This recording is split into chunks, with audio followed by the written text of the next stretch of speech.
for Creative Cake Art, and this is Fix It Friday. And today on Fix It Friday, we are going to be talking about the modeling chocolate and this fabulous accent that I do that my daughter hates and my boyfriend hates. I hope you love it. Anyways, so modeling chocolate, I love it. It has been something that I've started working with lately, and I find that gum paste and fondant still has its place for sure, but modeling chocolate is so versatile, so easy to work with, and so easy to make. However, there are a couple tricks of the trade that you need to know and that I would like to show you to make sure that your modeling chocolate turns out well, because if it does not and it breaks and then you try to like knead it together and it's all crumbly, then you're gonna have to throw it in the garbage. Like, I found that there really is no way to save it at that point. So hopefully from this video I can show you how to do it and you can never have that problem again. So this is something actually that I learned from Jesse's cake blog spot. She is an amazing cake decorator and she shows so many great tips, and if you go to her blog, she talks about modeling chocolate and she has like a Q&A where she explains all the possible problems and what is going on and what you can do about it and how you can get perfect modeling chocolate. And if you don't, she does have a couple ways that you can troubleshoot. But again, I found for myself that if it doesn't turn out right the initial time, like if the carob syrup and the oils from the modeling or oils from the candy melt and all that stuff doesn't come together perfectly, then you're going to end up with this crumbly modeling chocolate. And I don't think there's any way to really save it. You can probably use it for like figure modeling and stuff like that, but as far as rolling it out, it's not gonna happen for you. So anyways, so we have a few supplies. You only need a couple things, and for me, so like usually these candy melts, you know, the Wilton candy melts, they come in the bag that has ounces on it, like a 10-ounce bag, 10.5 ounce or 12-ounce bag. I took them out of there because I had a digital scale here, and with the digital scale it's so much easier because you don't have to do it in 10 ounces or 12 ounces. Just so happens that I am doing it in increments of 12 and 10 today, but if you just needed less or you needed a lot more, a digital scale comes, it's so useful for cake decorating in general, but especially for this because you can do however much you want. And then with measuring out your carob syrup, which Jessicakes gives a ratio for, you want to make sure that that's proper and you want to make sure that you have your measurements right. The other thing about a digital scale as opposed to just a regular like your grocery store scale that you put your fruit in kind of situation, the thing about a digital scale is that you can tear it. I mean, that's the most amazing thing. So tear is just like this little button here. So there's like, you can pick your units, you turn it on, and then once you set something on top of it, you can zero out the weight. You basically make it so that the scale is not considering the weight of what you have on there, and so then when you put your candy melts in, it's only considering the weight of the candy melts. So you tear it and it will zero everything out even if something is on the scale. So that's awesome, and that is something that I'm pretty sure the other type of scales, non-digital scales, I'm not sure what they're called, but those don't do that, don't have that function. So I am going to show you how to do 2 types of candy melts, only because the dark candy melts are a little bit trickier than the lighter color candy melts. Like the lighter color candy melts tend to, for whatever reason, work out a little bit better. And so I have white, which I'm going to show, and that was what I did a post about as well.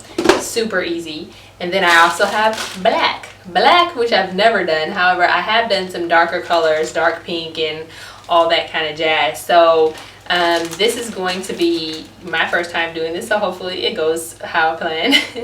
Okay, so the first thing that you need to do is just to, like I said, take your digital scale, bowl, obvi, and I'm going to put my bowl here and then hit the tear button. So make sure that your scale is on ounces, and then it's on 0 right now. So actually, let's start with the whites, only because I want it to stay white and I don't want to mix the black into it, so I'm going to do the black after the white so we can use the same bowl.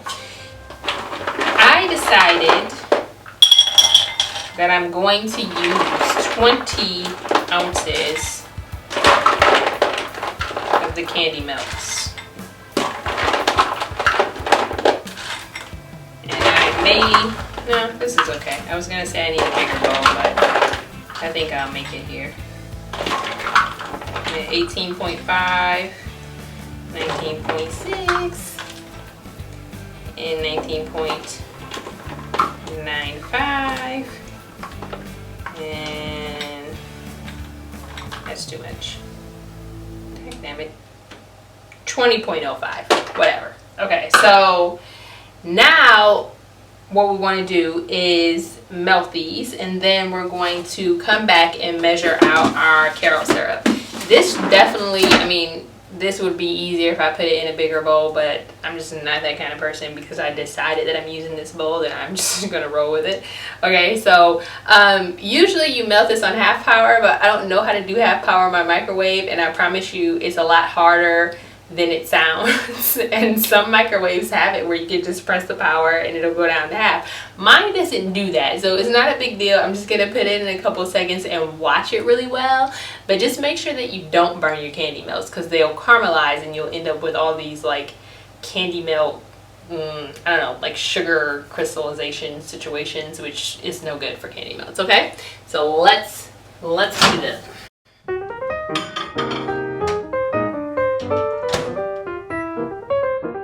Don't stand too close to the microwave because you don't want to get the radiation. That is not an old wives' tale. That is true.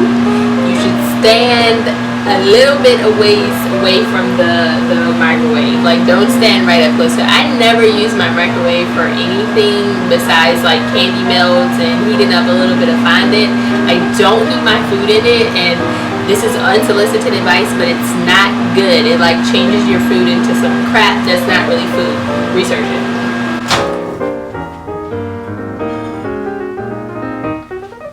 That this is really food anyway, I mean, but I'm just saying, if you were like trying to heat up your like sandwich or I don't know, your chicken dinner in the microwave, just don't. Just do yourself a favor and put it in the oven. I mean, I know when you're like hungry, you really want to hurry up and get it in the microwave and eat it right away, but I am telling you, the microwave is like, it's like the devil. Sort of. Something like that. Something like that.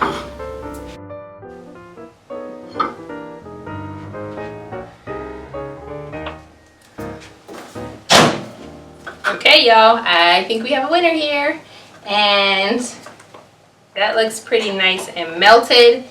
And now this is where the magic is going to happen. Alright, so now that this is melted, two things you want to consider. Okay, so the ratio, according to Jessicakes, is that you have to use the light corn syrup and you have to use 0.21 ounces per ounce of candy melt. So I did a little calculation, pre-calculation, and for 20 ounces of candy melt, and again this is for the lighter candy melts, it's 0.21. For the darker candy melts, it's 0.15. But for the lighter candy melts, you do 0.21, so that's times 20 ounces of candy melt. That's 4.2 ounces of this thing.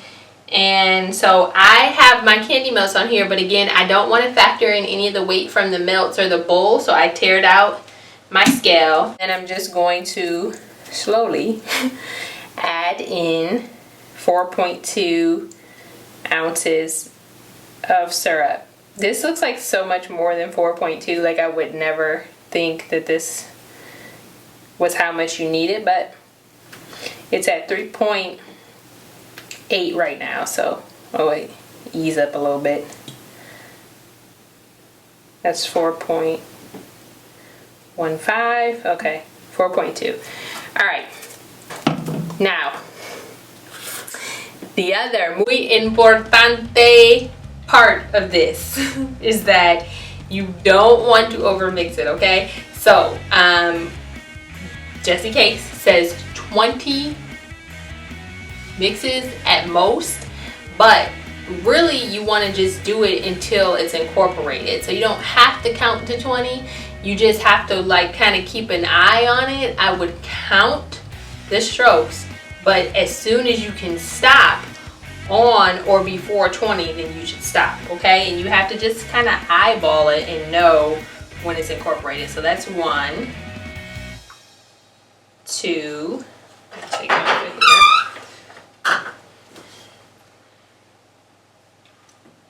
here. 3,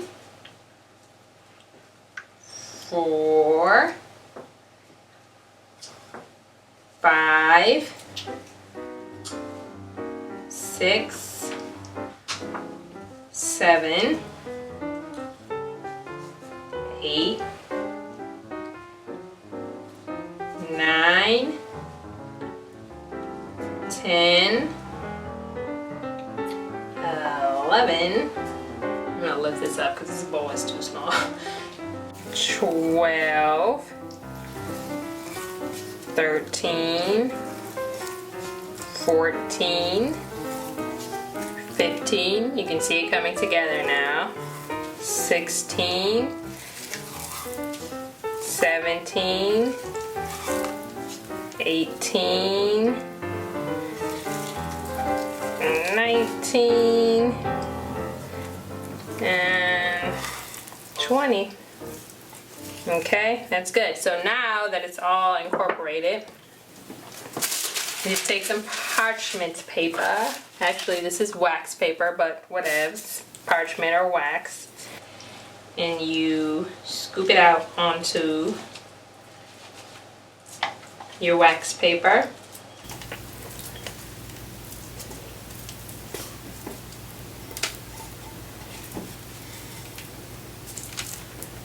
Okay, and then you just want to press it down, flatten it out.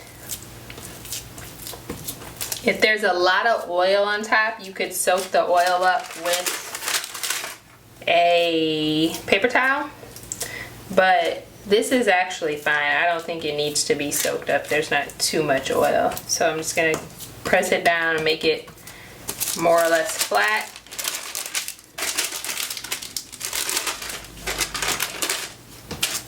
All right, and then we're going to let this sit for about an hour and come back and knead it and then wrap it.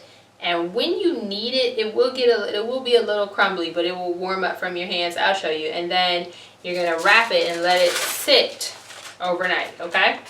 So I'm gonna put that up there, and then we're going to start with our black candy melts.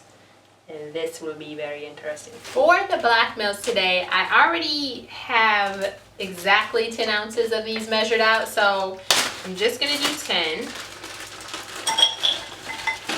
I don't really need much more than that for what I'm doing with them.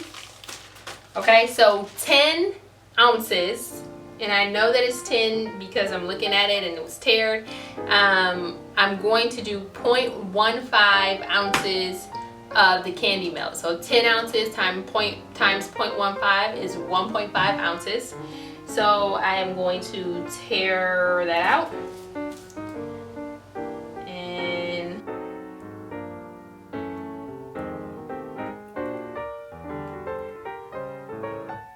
okay. Oh, Jesus Christ. Wow, okay. That is not what I wanted to do. Man. Okay, what I actually wanted to do was to melt these and then add in the syrup. So this is funny because I kind of wonder if this is gonna work much differently if I added in the syrup first. I mean, there's nothing I can really do about it now, actually. So I am just going to try this and see what happens if we melt it with the syrup in the candy melts already. I told you this would be interesting, didn't I? Sheesh. This is either going to be really phenomenal because I came up with something new and amazing, or it's going to be really bad and I'm going to say don't ever do that and use your brain, you know, in life. It's important. Alright, seems as though the syrup is heating up really quickly. So I'm just going to try and like mix that in a bit. Not too much, because I think the same thing applies. Over mixing, you don't want to do it. If I had another bag of these black candy melts, I would definitely do this over. Like, I would definitely be like, oh, that didn't work, let me stop my video recording and get another bag. But too bad it is 2:46 in the morning. I don't think Michael's is open, but that's all right, because you get to learn from my mistakes. Right, so that actually seems like it melted faster because of the candy melts. Now, because I've already been mixing this already now, you can't necessarily use the 20 count method. So what I'm gonna say I'm going to go with here is less is more. So just try to do as little as I can as far as mixing is concerned to get everything incorporated, and see how that works out for me. Whew, this bowl is hot. So even though it seems incorporated, I see that it was not. And the more I mix it, I see that it kind of is starting to take the shape of a regular modeling chocolate, how this would look if I had actually waited to put the syrup in. And I think that this is okay. Like, I don't really know. Like, I'm going to say that this is alright, because to me it looks like if I keep doing it, it's gonna start breaking. So let's try it. We're gonna pour it out on the wax paper, and I'm going to wait for an hour, and then I will meet you back here to show you what happened with this thing.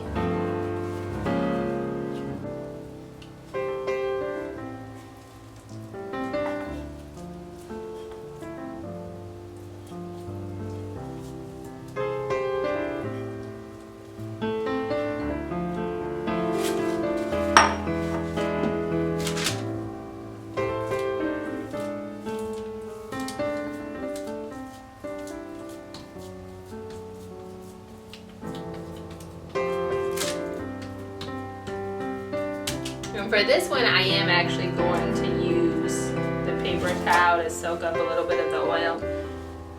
Mostly because, I don't know, it just seems like it might help hands, because I happen to have it here on hand, so you know. Alright, see you guys in a minute.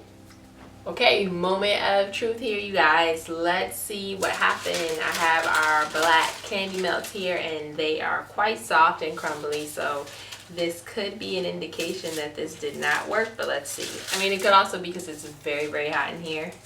So the only way to tell is to knead together and see what happens.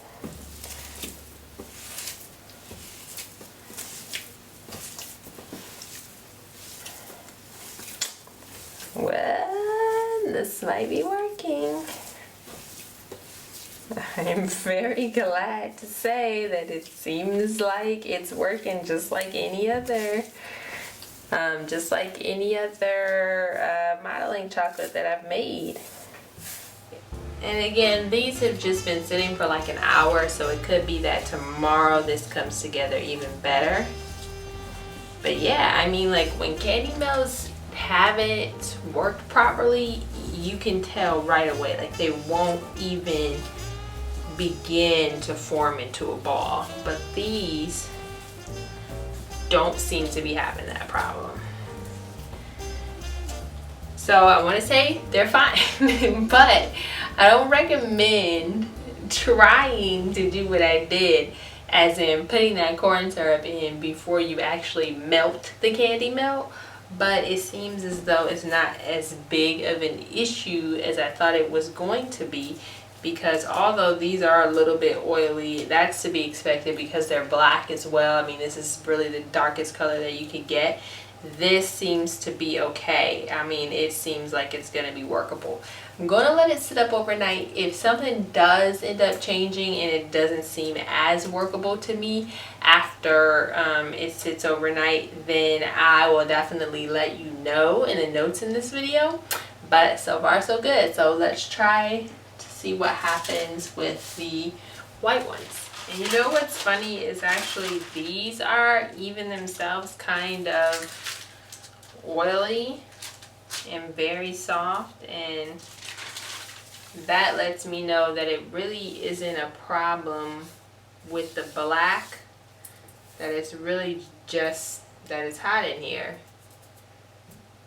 Okay, which is totally fine, because when I actually am going to work with these, which is tomorrow, it'll be a lot cooler in here, so I think that these things will go a lot better with getting these to have the proper consistency. But for now, I actually want to roll it on here.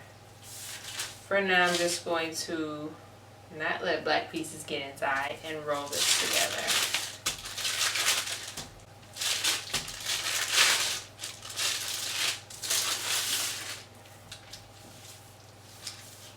Okay, and you just want to keep on kneading it until it kind of comes together into a nice ball. And again, I don't know, this usually is a little bit smoother, and I really think that it's because it's so hot that it's not getting as smooth as it usually does on top. It seems a little bit more crumbly, but when I come back to it tomorrow, I'll actually show you if it is just me or if it's really not coming together well and maybe we did something wrong, or if it's fine and it's just the heat in here. So we'll pick this back up tomorrow.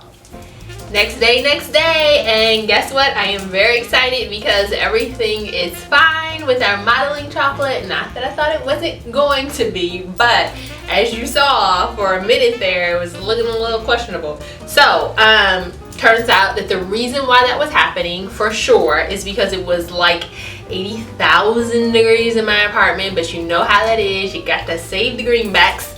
And so I had my air off because I was trying to save a little money. So you know how that is, you just deal with what you can deal with. It does too damn hot and you can't take it no more. So last night I turned my air on and let this stuff set up and get cool. And so now when I come back to it, it's super duper hard. But I just took a bench scraper and I'll show you what I did. I just cut a little chunk off, and then this is the piece that I actually you can see it's like really soft, really pliable, almost looks like fondant. This is the piece that I already cut off and tested before I started to make this video because I didn't want to do it for no reason if it wasn't gonna work.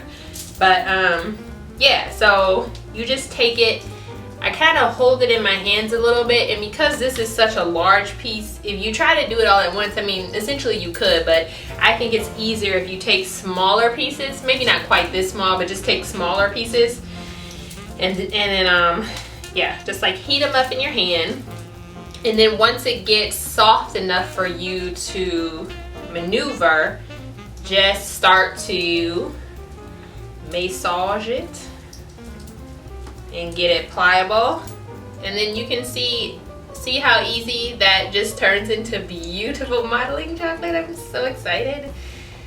Okay, now and then once you have it, you can start to put all the pieces together. See, so once you get the pieces soft enough, you can add them back into each other. So I would say just continue to cut pieces off and to add them back into each other, and before you know it, you will have a nice hank of beautiful, smooth, shiny modeling chocolate. I also, after I finished filming last night and I went to like try to think about why the modeling chocolate was so oily and so crumbly, I was like, all right, I did a little research and I found a website, and it mentioned that if the modeling chocolate is a little crumbly and oily more so than crumbly, it's because it's definitely too hot. So a lot of times if you add the caramel syrup in and the candy melts were too hot when you did that, the oil will separate. And what they said is just to let it rest, let it cool down, just how we did with this, and then go back and you should be able to knead it so that it becomes smooth and shiny, which this is. Yay! So now the tricky one over here was really the black one. So I did the same thing with the black one. This is what I came up with, and it turned out just fine. So I have a little piece that I cut off already, this little chunk. And remember, so this is like, you can see how hard that is too. And this, you know, I put the caramel syrup in this before I actually melted it. And so I wasn't sure how this was going to turn out, but actually it turned out just fine. And I really don't know. I mean, I thought that was much easier only because the candy melts melted much quicker with the corn syrup already in during the microwaving process than it does if you microwave them separately. But I don't know if that's a good method because I'm not sure if that just was by chance that it happened to be okay, that this happens to be okay now, or if that's a way that you can always do it. I guarantee you I will continue to try it and you know, we can ask questions about it below this video, and if it does turn out that it's an okay way, I would definitely say, you know, try it out for yourself or ask me how the rest of my modeling chocolate turns out doing it with that method, and I will let you know, because this is quite alright. So you can see that as I start to massage it, just like with the white, it starts to get very pliable. And I see why, you know, and you can see here why they call this, I mean, it's modeling chocolate, but they also call it chocolate clay or chocolate, yeah, I mean, it's literally like a piece of clay, like a piece of Play-Doh if you have a 3-year-old like me. So, that's great. All right, so now you know that it worked and you know how to make modeling chocolate. And thank you for watching this Fix It Friday and bearing with me in my learning process and we learning together.